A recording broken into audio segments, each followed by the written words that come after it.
yang menasihati kita di dalam kitabnya yang pada pertemuan Jumat kemarin. Beliau menasihati kita bagaimana adab ketika kita menjadi seorang guru, seorang penceramah, seorang penasehat. Yang mana kita sudah tekankan juga bahwasanya setiap dari kita harus niat, harus punya tekad, niat di dalam dirinya bahwasanya dia seorang dai, dia seorang pengajar. Dengan apapun yang kita bisa, kepada siapapun yang kita mampu, kita harus niatkan kepada diri kita bahwasanya kita ini seorang pengajar, seorang guru, agar pekerjaan kita sama dengan pekerjaannya Rasulullah sallallahu alaihi wasallam. Kepada anak kita jadi seorang pengajar. Rasulullah diutus sebagai seorang pengajar, begitu juga kita niatkan diri kita bahwasanya kita ini seorang pengajar dengan izin daripada Rasulullah sallallahu alaihi wasallam. Kalau Rasulullah Allah sebutkan, Allah firmankan di dalam Al-Qur'an, wada'iyan ilallahi biidnih. Rasulullah dakwah, seorang pengajar, seorang pendakwah kepada Allah Subhanahu wa taala dengan izin dari Allah. Adapun kita umat Rasulullah mendapatkan izin daripada Rasulullah untuk menyampaikan apa yang telah beliau sampaikan kepada umatnya. Ballighu anni walau ayah.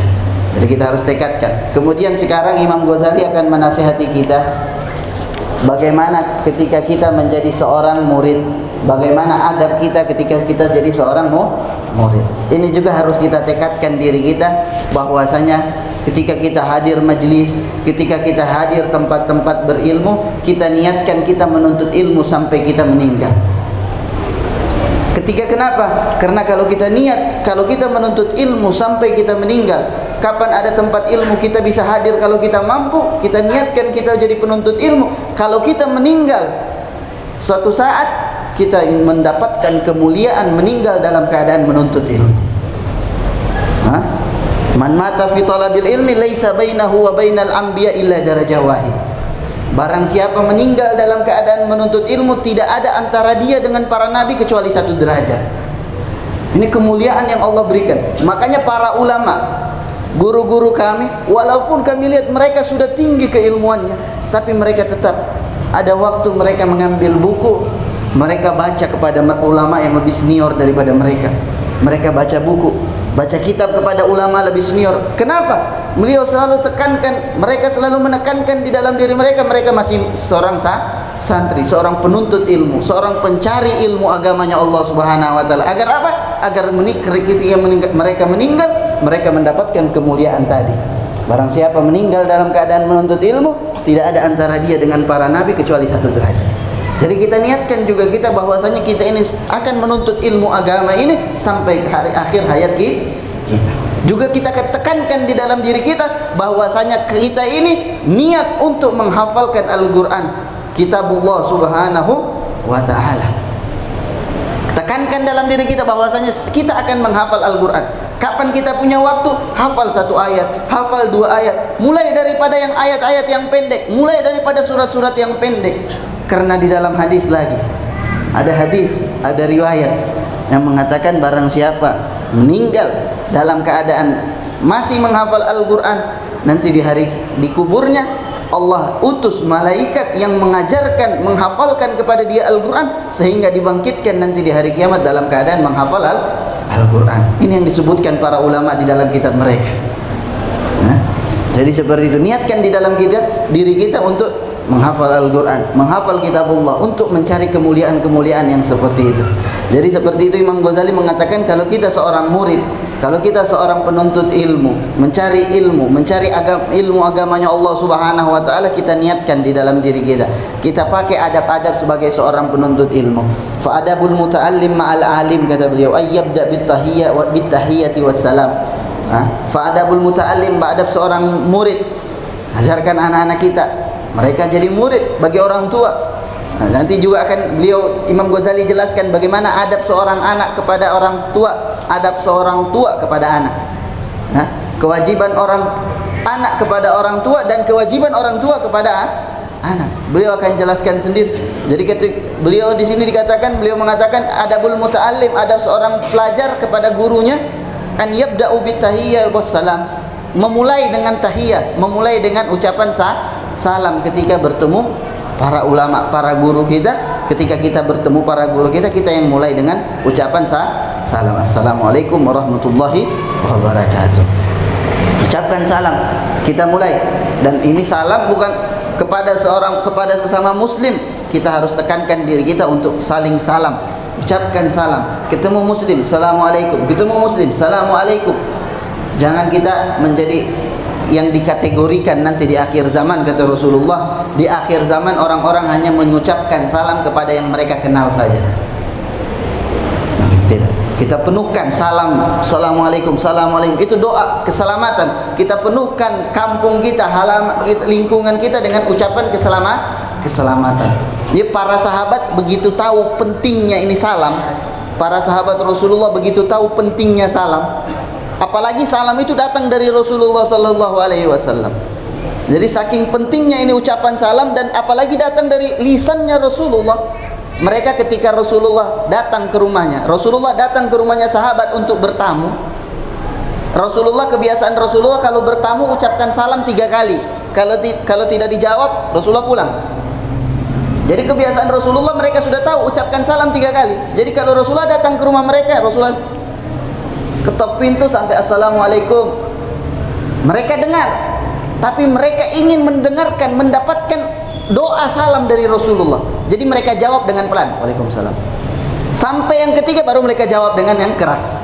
Agar apa? Agar rumah mereka penuh dengan ucapan salam dan doa dari Rasulullah sallallahu alaihi wasallam. Jadi assalamualaikum, mereka jawab waalaikumsalam. Assalamualaikum, waalaikumsalam. Assalamualaikum, waalaikumsalam warahmatullahi wabarakatuh ya Rasulullah. Karena mereka tahu, karena mereka ingin penuh rumah mereka dengan ucapan. Jadi kita juga seperti itu. Ini doa agar keselamatan atas engkau, keselamatan atas engkau, keselamatan siapapun yang kita ketemu, ucapkan salam. Muslim, ucapkan salam. Salim ala man ta'rif wa man la ta'rif. Ucapkan salam kepada yang engkau kenal dan kepada yang engkau tidak kenal. Jangan hanya mengucapkan dengan yang kita kenal saja. Jadi seperti itu. Ini adab yang kita harus hidupkan kembali di lingkungan masyarakat kita. Agar apa? Agar penuh keselamatan kepada lingkungan masyarakat kita atas doa-doa salam yang kita ucapkan. Jadi ini adab yang pertama, ucapkan salam. Ketika kita bertemu guru kita, pertama kali kita yang sebagai seorang murid yang memulai ucapkan salam. Wa an yugilla baina yadayhi al-kalam wa la yatakallam ma lam yas'alhu ustad. Dan tidak banyak berbicara ketika kita lagi berduduk, lagi berhadapan dengan para guru kita, para ulama kita. Kita jangan banyak bicara di hadapan beliau, dan kita jangan banyak bicara kecuali mereka atau yang meminta kita untuk berbicara. Wala yaqulu fi mu'aradati qawlihi. Jangan kita menentang pendapatnya, menentang perkataannya, apalagi di hadapan orang-orang. Jadi kalau ada ucapan yang tidak, maksudnya yang menurut kita itu tidak benar, kita ucapkan, kita minta penjelasan di dalam keadaan orang sepi. Kenapa kalau begini? Ini bagaimana begini? Sekarang tidak. Ini sudah ada kepada orang alim, kita sudah lalaikan di tengah masyarakat. Di kaum muslimin sudah lalai. Orang alim sudah tidak ada harganya. Sudah kita tentang, kita hina. Apalagi kebebasan berkomentar. Iya, bebas berkomentar, tapi bukan dengan cara menghina, merendahkan, apalagi memaki. Mungkin saja orang alim yang kita rendahkan tersebut merupakan wali daripada walinya Allah Subhanahu wa taala. Kita sudah merendahkan para walinya Allah. Kita jaga lisan kita. Summul qatil, darahnya, dagingnya para ulama kita, orang soleh kita itu daging yang sangat berbisa, kata ulama, yang akan mendapatkan efek di dalam diri kita atau keturunan kita. Jadi kita jaga di depan orang-orang soleh kita. Wala yu'arid, kita tidak menentang. Kalau ada perbedaan pendapat antara kita, jangan kita tentang di hadapan orang-orang. Merupakan suatu merendahkan itu. Itu namanya perbuatan yang merendahkan mereka. Kita ada perbedaan pendapat, kita bertanya di tempat, bagaimana kalau begini, bagaimana kalau begini, yang saya tahu begini. Jadi seperti itu. Kemudian wala yushir alaihi bi khilafi ra'i fa yara annahu a'lam bisawab min ustadihi wala yusar jalisuhu fi majlisi. wala yusarra jalisahu fi majlisi wala yaltafit ilal jawanib bal yajlis muta'addiban mutrikan ka'annahu fi shalah. Jadi ketika murid-murid, ini khususnya para murid, di depan ustadznya, di depan guru mereka ketika belajar, karena ada harga diri seorang guru itu sangat tinggi di sekolah-sekolah. Kita lihat sekarang bagaimana harga diri seorang guru itu sudah direndahkan sekali. Guru begini sedikit sudah dilapor polisi, sudah ini lagi begini. Jadi harga diri seorang guru sekarang, makanya kata para ulama, orang-orang ahli fikir, orang-orang ahli fikir di dalam Islam, mereka mengatakan kalau kita mau menjatuhkan, mau menghancurkan lingkungan kaum muslimin, peradaban kaum muslimin, kita hancurkan 3, kata mereka. Kita mau hancurkan ini kaum muslimin, kita mau hancurkan peradaban kaum muslimin dengan 3 cara. Isqatul muallim, rendahkan, hancurkan harga diri seorang guru. Kemudian apa? Gudwa, rusak para panutan, rusak para panutan. Cari panutan-panutan yang jelek agar di. Yang ketiga, perempuan, seorang ibu, rusak mereka. Jadi kalau 3 ini, karena ibu peran penting di dalam keluarga, kalau dia rusak keluarga, lingkungan yang besar akan jadi rusak. Karena rusak keluarga, rusak lingkungan kecil rusak lingkungan besar. Harga diri seorang guru jatuhkan. Cari panutan-panutan yang jelek dia untuk mereka, maka hancur sudah peradaban kaum muslimin, akan hancur dengan 3 cara ini. Tinggi, seorang guru tinggi, walaupun tidak dihargai di dunia, dihargai di mata Allah Subhanahu wa taala. Walaupun mereka kelihatannya tidak dihargai oleh orang-orang di dunia, padahal mereka di mata Allah Subhanahu wa taala, mereka yang mengajar, mereka yang mendidik, mereka yang membimbing kita, mereka tinggi kehormatannya. Makanya kehormatan yang menggambarkan tingginya kehormatan seorang guru di hadapan di kaum muslimin, di kalangan kaum muslimin, perkataan Sayyidina Ali. Sayyidina Ali pernah berkata, ini menggambarkan bagaimana tingginya kehormatan seorang guru kepada murid. Kata Sayyidina Ali, man 'allamani harfan kuntu lahu abdan. Siapa yang mengajarkan saya 1 huruf, saya akan siap jadi budaknya. Saya pantas jadi budaknya. Jadi ini menggambarkan bagaimana tingginya. Jadi jangan kita hormati, kita angkat kembali harga diri guru-guru, pengajar-pengajar yang ada di sekolah-sekolah kita. Kita tinggikan, kita muliakan. Kalau mereka mulia, anak-anak kita insya Allah jadi anak-anak yang mulia nanti kembali. Tapi kalau mereka kita rendahkan, mereka kita sudah jatuhkan harga diri mereka, sudah biar murid kita, biar anak kita sudah tidak pandang dia, biar anak kita sudah tidak pandang dia seorang yang mulia, sudah tidak akan masuk ilmu, tidak akan masuk pendidikan. Mereka dengar tapi tidak akan masuk ke dalam, karena perkataan tersebut, pendidikan tersebut datang dari orang yang tidak ada kedudukannya di dalam hatinya. Tapi kalau perkataan, maklumat, ilmu dan pendidikan datang daripada orang yang tinggi di hatinya, akan masuk sebentar, akan cepat masuk. Tapi kalau sudah tidak ada di dalam hatinya, tinggi seorang guru, dia sudah tidak anggap tinggi, dia sudah tidak anggap mulia, tidak akan masuk ilmu pendidikan. Guru mengajar, guru mendidik, dia keluar daripada sekolah seperti orang yang tidak pernah belajar, seperti orang yang tidak pernah terdidik. Karena apa? Itu pendidikan, ilmu masuk dari orang yang sama sekali rendah di hatinya, tidak ada ketinggian sama sekali. Jadi kita hormati, ajak anak kita, didik anak kita untuk menghormati seorang guru. Agar apa? Agar pendidikan dan ilmu yang disampaikan seorang guru masuk sama dia. Jadi seperti itu. Jadi kemudian bal yajlis muta'addiban mutrikan ka'annahu fi shalah. Ketika duduk di hadapan seorang guru, ketika kita duduk seperti muta'addib, duduk beradab. Para sahabat Rasulullah sallallahu alaihi wasallam ketika disifati sifat mereka di hadapan Rasulullah sallallahu alaihi wasallam, ka'annahu tayr, seperti ada burung di kepala mereka. Jadi mereka para sahabat duduk di hadapan Rasulullah seperti ada burung di kepala mereka. Seperti ada burung di kepala mereka. Jadi itu sifat para sahabat Rasulullah. Banyak di dalam Al-Quran Allah gambarkan bagaimana sifat duduknya, sifat majlisnya Rasulullah sallallahu alaihi wasallam bersama para sahabatnya. Jadi seperti itu. Bal yajismut ka'annahu fi shalah wa la yukthir alaihi inda malalihi wa idza qama qama lahu wa la yatba'uhu bi kalamihi wa su'alihi wa la yas'alhu fi tariqihi ila an yablugha manzilahu wa la yusi'u dhann bihi fi af'alin dhahiruha munkara indahu. Jadi ini, wa idza qama qama lahu, kita memuliakan seorang guru kita, pengajar kita yang mengajarkan ilmu kepada kita, kita berdiri. Wala yas'aluhu fi tariqihi, kita tidak bertanya ketika beliau lagi jalan, tapi ketika sudah sampai di satu tempat baru kita bertanya kepada dia. Wal yadhkur inda dzalika qaula Musa li Khidir alaihi salam qala akharaqtaha litugrika ahlaha lakajita syai'an imra wa kaunuhu mukhtihan fi inkarihi i'timadan ala zahir.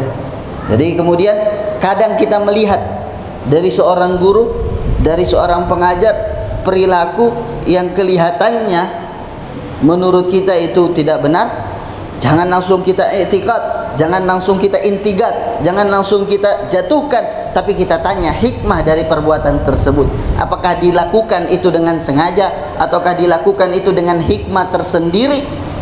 Dan ini sudah dijelaskan secara jelas oleh Allah Subhanahu wa taala. Jadi kalau kita mau jadi seorang guru, seorang murid, Allah sudah menjelaskan bagaimana adab seorang murid kepada guru di dalam surat yang kita baca setiap malam Jumat, surat Al-Kahfi. Di situ secara jelas Allah menjelaskan bagaimana Nabi Musa itu berguru kepada Nabi Khidir. Di situ contoh yang sangat besar, contoh yang sangat jelas bagi seorang murid kepada gurunya. Nabi Musa yang jelas-jelas lebih mulia daripada Nabi Khidir, karena Nabi Musa Rasul, bahkan ulul azmi. Nabi Khidir ada yang bilang nabi, ada yang bilang wali. Jadi tapi Allah perintahkan kepada Nabi Musa untuk berguru kepada Nabi Khidir. Jadi ini juga salah satu contoh, salah satu adab bagaimana kita. Makanya ulama bilang kalau kita tidak bisa kita menjadi seorang santri, seorang murid kalau kita sudah pernah belajar kepada orang yang lebih tinggi dari kita, orang yang setara sama kita dan orang yang lebih rendah dari kita. Baru kita menjadi seorang penuntut ilmu. Kalau kita mau hanya belajar sama orang yang lebih tinggi daripada kita, kita tidak akan menjadi penuntut ilmu. Lihat Nabi Musa lebih tinggi, lebih mulia daripada Nabi Khidir, tapi Allah suruh dia belajar. Allah suruh kepada Nabi Musa untuk belajar kepada Nabi Khidir. Jadi seperti itu. Ambil ilmu, ambil hikmah walau min afwahil majanin, kata para ulama. Ambil hikmah, ambil ilmu walaupun daripada mulut orang gila, ambil. Adapun adab lah, kalau adab yukhad min afwahir min suduri rijal. Adapun adab itu diambil daripada hatinya orang-orang pembesar di hadapan Allah Subhanahu wa taala.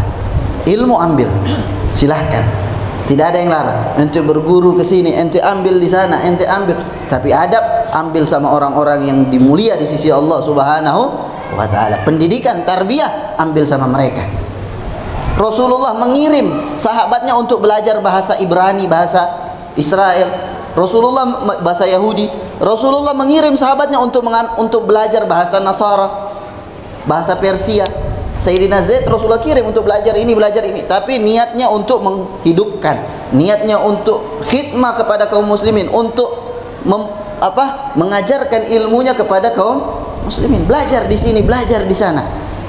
Tapi adab ambil dari Rasulullah sallallahu alaihi wasallam. Kita sekarang mau seakan-akan kita ini miskin adab, mau diajarkan adab sama ini. Oh, ini pemikir, ini mau mengajarkan adab sama kita. Tata krama sudah sempurna di dalam diri Rasulullah sallallahu alaihi wasallam. Ilmu ambil silahkan.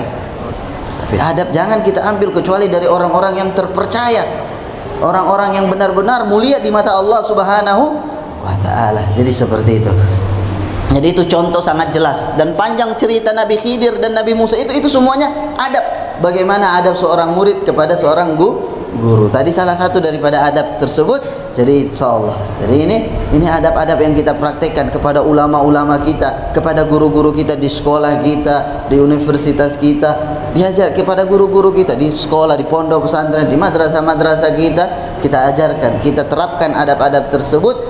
Anak-anak kita hidupkan kembali, kita tinggikan kembali kehormatan seorang guru di dalam diri anak-anak kita, agar ilmu dan akhlak itu cepat masuk sama mereka, agar pendidikan itu cepat diserap oleh hati mereka, sehingga mereka menjadi orang-orang yang terdidik. InsyaAllah subhanahu wa ta'ala Allah menjadikan kita orang-orang yang terdidik. Allah jaga lingkungan kaum muslimin. Allah kembalikan kepada kejayaan kaum muslimin. Allah hidupkan kembali akhlak-akhlak di dalam lingkungan kaum muslimin. Amin ya rabbal alamin. Sallallahu alaihi wasallam nabiyil ummi wa ala alihi wasallam. Alhamdulillahi rabbil alamin wa lafu minkum. Bismillahirrahmanirrahim. Assalamualaikum warahmatullahi wabarakatuh. Alhamdulillah, alhamdulillahi rabbil alamin, wa bihi nasta'in wa la umur dunya waddin. Allahumma salli wa sallim wa barik ala sayyidina Muhammad ibn Abdullah wa ala alihi wa sahbihi wa man walah, amma ba'd. Limpahan puji syukur kehadiran Allah subhanahu wa ta'ala, yang mana Allah subhanahu wa ta'ala masih memberikan kita kesempatannya, masih memberikan kita inayahnya, sehingga pada malam hari ini kita masih bisa duduk di tempat yang mubarakah ini, tempat yang mana Allah subhanahu wa ta'ala menurunkan begitu banyaknya rahmatnya kepada kita, tempat yang mana Allah subhanahu wa ta'ala turunkan beribu-ribu banyaknya rahmat daripada Allah subhanahu wa ta'ala. Rahmatnya Allah subhanahu wa ta'ala adalah rahmat yang akan menyelamatkan kita baik di dunia maupun di akhirat. Iya, berapa banyak pun amal yang kita perbuat di muka bumi ini, berapa banyak pun amal ibadah yang kita buat di muka bumi ini, takkan ada satu pun yang akan menyelamatkan kita, melainkan hanya rahmat Allah subhanahu wa ta'ala. Kalau bukan dengan rahmat Allah subhanahu wa ta'ala, maka seorang hamba yang hidup di zaman Bani Israel, yang hidupnya dipenuhi dengan ibadah,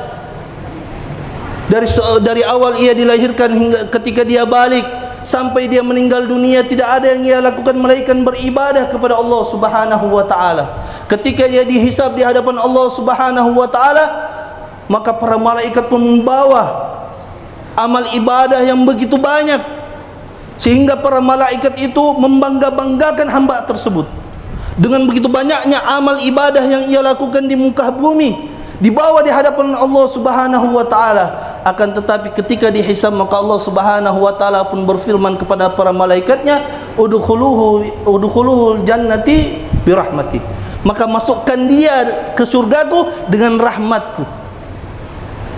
Hamba tadi ini protes, berapa lama saya beribadah di muka bumi, tapi kok Allah subhanahu wa ta'ala masukkan saya itu bukan karena amalku, tapi dia masukkan aku karena rahmatnya Allah subhanahu wa ta'ala. Maka dia pun bertanya kepada Allah subhanahu wa ta'ala, ya Allah, masukkan aku dengan amalku, jangan masukkan aku dengan rahmatmu. Ini sombong ini, naudzubillah. Maka Allah subhanahu wa ta'ala pun mengikuti kemauan hamba tersebut. Baik, wahai malaikatku, timbang amal ibadahnya yang begitu banyak yang ia lakukan dari semenjak ia balik sampai ia meninggal dunia, dengan satu nikmat saja, satu mata sebelah, bukan dua-dua, satu bola mata saja, ketika ditimbang oleh Allah subhanahu wa ta'ala, maka yang berat adalah nikmat melihat. Maka dari cerita ini, janganlah kita sombong dengan amal ibadah yang begitu banyak kita lakukan. Ini sekarang kita, Masya Allah, banyak orang ini sudah mulai sombong. Aku bertasbih 1000 banyaknya, buat status, alhamdulillah telah membaca selawat 1000 banyak. Untuk apa? Untuk apa?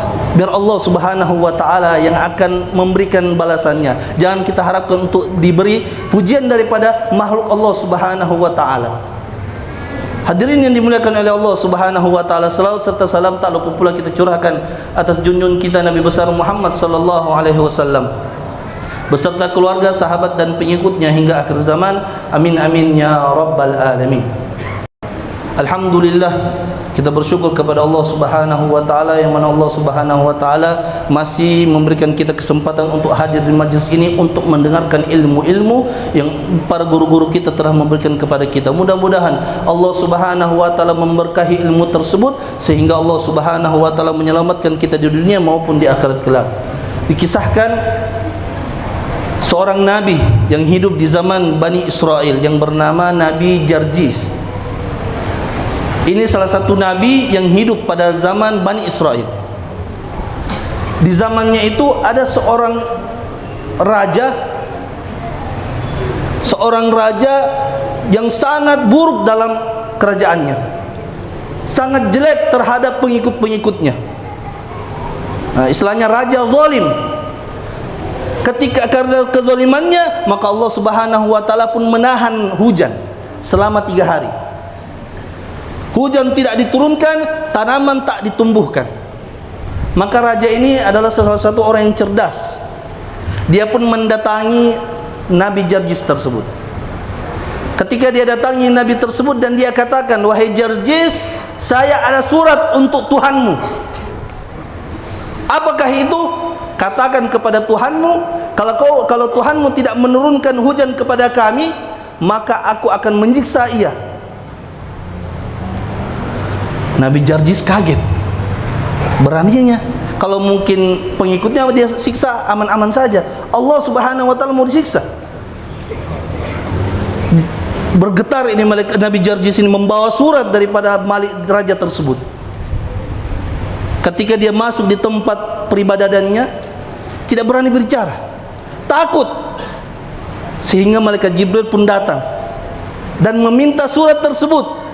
Ketika diminta, Jarjis tidak mau bilang. Ayo bilang apa yang dibilang raja tersebut.